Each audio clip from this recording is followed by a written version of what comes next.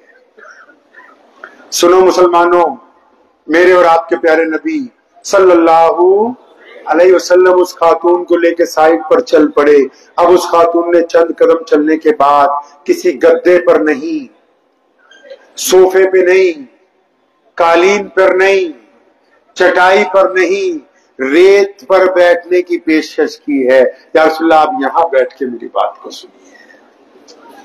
اب نبی علیہ الصلوۃ والسلام ریت پر بیٹھ گئے، وہ بھی سامنے بیٹھ گئی۔ یا رسول اللہ صلی اللہ علیہ وسلم میں مدینے کے اندر رہتی ہوں، یہ مدینے کے جو بچے مجھے پگلی پگلی کہہ کے چھیڑتے، کچھ لوگ میرے پہ پتھر مارتے، آپ حکم جاری کرتے نا کہ آج کے بعد مجھے کوئی چھیڑے نہیں۔ اب نبی علیہ السلام نے فوراً حکم جاری کر دیا کہ سنو آج کے بعد اسے کوئی چھیڑے گا نہیں، کوئی اس کو پگلی نہیں کہے گا۔ اب اس نے اور باتیں شروع کر دی۔ تو پگلے لوگ کیسے ہوتے ہیں؟ جو مینٹلی اپسٹ ہوتے ہیں، تھوڑی سی بات صحیح کرتے ہیں، باقی ادھر ادھر کی۔ اب وہ ادھر ادھر کی کرتے کرتے اچانک اس کو خیال آیا کہ وقت کافی لے لیا میں نے نبی علیہ السلام کا، تو اٹھ کے کھڑی ہوئی، اس نے کہا یا رسول اللہ صلی اللہ علیہ وسلم اب میں جاؤں، آپ کا کافی وقت لے لیا، سنو نبی علیہ السلام نے کیا کہا۔ مولوی بھی سنو، پیارے پیغمبر علیہ السلام کی سنت ہے، جب کوئی بندہ مسافہ کرتا تھا اور ہاتھ پکڑ لیتا تھا نبی علیہ السلام کا، آج کا لیڈر، آج کا چودھری، ہم تو چاہتے ہیں جلدی سے ہاتھ کھینچیں دوسرا پکڑیں، میرے نبی نے جب تک سامنے والے نے ہاتھ نہیں چھوڑا نبی علیہ السلام نے اپنا ہاتھ پیچھے نہیں کیا ہے۔ اس عورت نے نبی علیہ السلام کو کہا یا رسول اللہ میں چاہتی ہوں، کیا فرمایا پیارے پیغمبر نے؟ فرمایا اگر دوبارہ ضرورت پڑ جائے، پھر کوئی دکھ ہو، تکلیف ہو، کوئی چیز چاہیے ہو، آؤ مسجد نبی کا دروازہ 24 گھنٹے تمہارے لیے کھلا ہے، جب تمہیں ضرورت پڑے۔ اب وہ چلی گئی، صحابہ کرام قریب آئے، یا رسول اللہ صلی اللہ علیہ وسلم آپ کو ایک بات بتانی تھی، یہ جو خاتون آئی تھی، یہ جس عورت نے آپ کے ساتھ بہت زیادہ وقت لے لیا، یا رسول اللہ صلی اللہ علیہ وسلم یہ تو مینٹلی اپسٹ ہے، یہ پگلی ہے۔ تو سنو میرے نبی علیہ السلام نے کیا کہا۔ وہ فرمایا میرے صحابہ میں بھی جانتا ہوں کہ یہ پگلی ہے، دیوانی ہے، لیکن ایک بات تو بتاؤ، سارا مدینہ اس کی نہیں سنتا، اگر میں بھی نہیں سنوں گا تو پھر کون سنے گا؟